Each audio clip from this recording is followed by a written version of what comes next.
बहुत समय पहले की बात है। एक छोटे से शहर में महेश अपनी पत्नी सरिता और अपनी 5 बेटियों के साथ रहता था। उसका राहुल नाम का एक बेटा भी था जो होटल मैनेजमेंट के लिए दूर रह रहा होता है। महेश बहुत ही गरीब था और बड़ी ही मुश्किल से वो घर का खर्चा चला पाता था। एक दिन घर में राशन न होने की वजह से सरिता का महेश के साथ थोड़ा झगड़ा हो जाता है। मैं क्या करूं अब बताओ। मैं तो पूरा दिन बाहर काम के लिए घूमता हूँ। कोई पक्की नौकरी तो है नहीं मेरी जो तुम्हारे हाथ में तनख्वाह लेकर रख दूं। नौकरी नहीं है तो कोई नौकरी ढूंढ लो जी। तुमको का एक नौकरी भी नहीं मिल पा रही। घर में 5-5 लड़कियां बैठी हैं। इनका पेट कैसे पालूं? ऊपर से राहुल की पढ़ाई।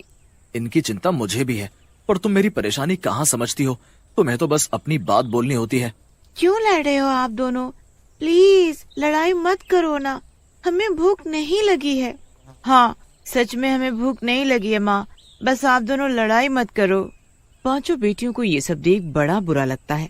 उसके बाद वो मिलजुल कर कुछ करने का सोचती हैं और अगले दिन अपने माँ बाप को एक समोसे की दुकान खोलने को बोलती हैं। अरे बेटी, दुकान खोलना कोई मजाक है क्या? पर हम कोशिश तो कर सकते हैं ना बाबा। हम नुक्कड़ पर समोसे और पकौड़े लगाकर बेच सकते हैं और साथ में चाय की टपरी भी लगा लेंगे। वहाँ चलता बाजार है, अच्छी कमाई हो जाएगी हमारी। लड़की सही बोल रही है, पर तुम उसकी बात समझो तब ना। हम 5 बहनें हैं ना, हम सब आपकी मदद करेंगी। आप काम तो शुरू करो। महेश को अपनी बेटी की बात समझ आ जाती है। वो शाम तक पैसों का बंदोबस्त करता है। उसके बाद उसकी 5 बेटी अपनी दुकान खोलने के काम में जुट जाती हैं। कोई पकौड़े बनाती है, कोई चाय बनाती है। सब की सब बहनें बड़े मन से काम में जुट जाती हैं। आखिरकार महेश की दुकान तैयार हो जाती है। धीरे धीरे उस दुकान पर ग्राहक भी आने लगते हैं। अरे वाह महेश, तूने तो अच्छी खासी दुकान खोल ली। हाँ, मेरी बेटियों की वजह से ये मुमकिन हो पाया है। ये ना होती तो कुछ ना हो पाता। ऐसी बेटियां भगवान सबको दे। सच में। महेश अपनी बेटियों के साथ मिलकर दुकान चलाता है और कुछ ही दिन में उनके घर की हालत सुधरने लगते हैं।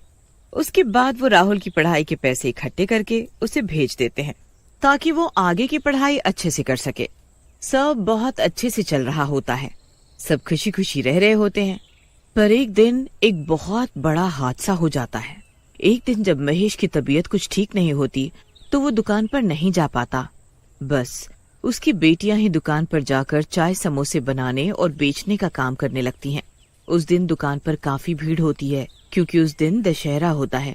रात को तो भीड़ और ज्यादा हो जाती है। 5 लड़कियों को जरा भी फुर्सत नहीं मिल पाती। आज तो काम काम कर कर के हालत खराब हो गई है, पर कमाई भी तो कितनी अच्छी हो रही है। माँ बाप देखेंगे तो कितने खुश होंगे। हाँ, ये बात तो सही कही चुटकी ने। सब लोग काम कर ही रहे होते हैं कि तभी कुछ बच्चे दुकान के आगे पटाखे जलाने लगते हैं। अरे बच्चों, यहाँ बम मत फोड़ो, आगे जाकर फोड़ो। दिख नहीं रहा यहाँ सिलेंडर वगैरह रखा हुआ है और खौलता हुआ तेल भी है। जाओ यहाँ से। इन लोगों की दुकान कुछ ज्यादा ही अच्छी चल गई है, इसलिए ज्यादा बनने लगी है। अभी इनको सबक सिखाता हूँ। वो लड़का एक रॉकेट महेश की दुकान में छोड़ देता है जिससे कि वहाँ आग लग जाती है। एकदम से दुकान में अफरा तफरी मच जाती है। कोई दुकान से निकलकर भाग पाए इतने में सिलेंडर में आग लग जाती है और सिलेंडर फट जाता है। सिलेंडर के फटते ही 5 लड़कियों की मौत हो जाती है।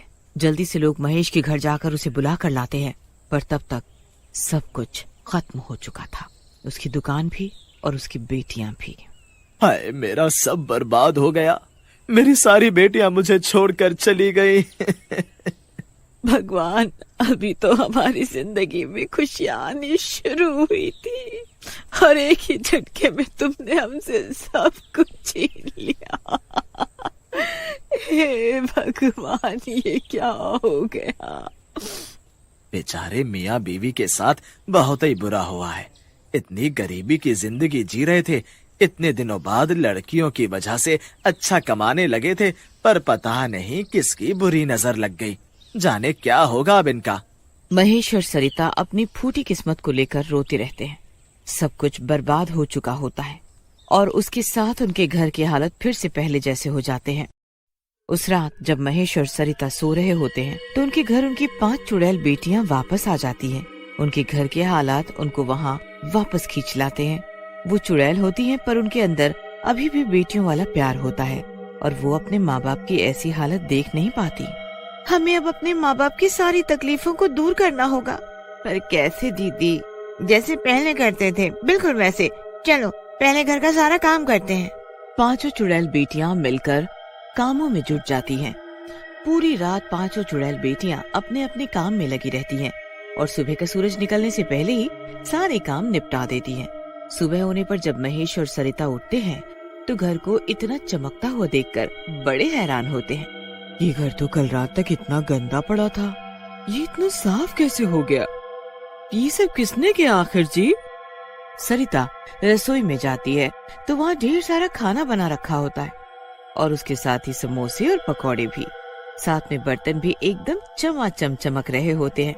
ये सब क्या है जी? घर में खाने का एक भी दाना नहीं था। मेरी भी कुछ समझ में नहीं आ रहा है। जो भी हो, अब आप जाकर इन समोसे और पकौड़े को दुकान पर बेच दो, कुछ पैसे तो आएंगे। हमें राहुल के लिए भी पैसे भेजने हैं ना। हाँ, पर दुकान तो बिल्कुल जलकर राख हो रखी है। अरे तो जाकर हम सफाई कर लेते हैं।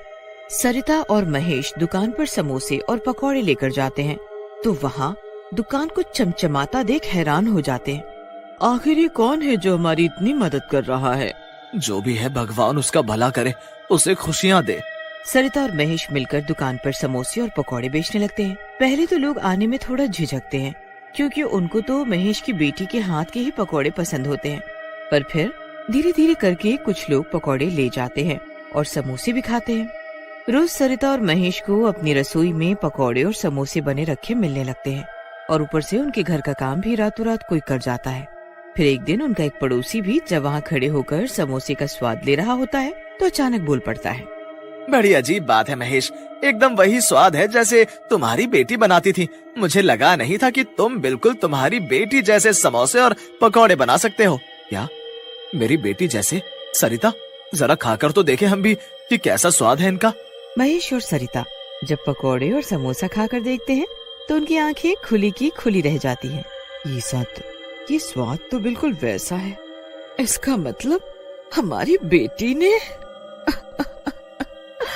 हाँ जी, पर इसमें कितनी सच्चाई है ये कैसे पता चलेगा? आज रात हम छुपकर देखेंगे, तभी पता चलेगा। रात को सरिता और महेश दोनों सोने का नाटक करते हैं। उसके बाद उनकी पांचों चुड़ैल बेटियां वापस अपने घर आ जाती हैं। चलो बहनों, जल्दी जल्दी अपने काम में लग जाओ, हमें जल्दी से सब निपटाना है। हाँ, जल्दी जल्दी करो सब। सारी चुड़ैल बेटियां अपने अपने काम में लग जाती हैं। उसके बाद महेश और सरिता चुपके से अपने कमरे की खिड़की से बाहर देखते हैं तो उनकी आंखें फटी की फटी रह जाती हैं। घर में चुड़ैलें काम कर रही होती हैं। चुड़ैल? हमारे घर में चुड़ैल? हमें कुछ करना होगा सरिता, ये चुड़ैल हमारे घर में आखिर क्या कर रही है? महेश और सरिता को देखते हुए एक चुड़ैल बेटी उन्हें देख लेती है। दीदी दीदी, माँ बाबूजी ने हमें देख लिया है, जल्दी आओ। दीदी? मतलब सच में ये हमारी बेटियां ही हैं? सरिता और महेश कमरे के बाहर आकर खड़े होते हैं। अब उन्हें उन चुड़ैलों से जरा भी डर नहीं लग रहा होता। वो बेझिझक उन चुड़ैलों से पूछते हैं, तुम पांचों हमारी बेटी हो ना? हाँ माँ, हम सब आपकी बेटी हैं, जो उस दिन उस धमाके में जलकर मर गई थी। आपकी ऐसी हालत की वजह से हमें मुक्ति नहीं मिली। जब तक हम आपकी जिंदगी सुकून से नहीं भर देंगे, हमें मुक्ति नहीं मिलेगी। उसके लिए मैं हूँ ना दीदी, इनका बेटा और आपका भाई। मुझे इन लोगों ने कुछ नहीं बताया कि आप लोग इस दुनिया में नहीं रहे ताकि मेरी पढ़ाई खराब ना हो। पर क्या वो आप सबसे ज्यादा जरूरी थी क्या? बेटा राहुल, मैंने सब सुन लिया और सब देख लिया। मेरी बहनें मरने के बाद भी अपना फर्ज निभा रही हैं और मैं जीते जी ना कर पाऊं तो क्या फायदा। अब मैं देखभाल करूंगा आप सबकी। मेरा होटल मैनेजमेंट की पढ़ाई खत्म हो गई है। अब मैं यहाँ बढ़िया सा रेस्टोरेंट खोलूंगा और अब सब कुछ अच्छा हो जाएगा। सच में राहुल जैसा बोलता है वैसा ही करता है। सब ठीक हो जाता है और तब जाकर पांचों चुड़ैल बेटियों को मुक्ति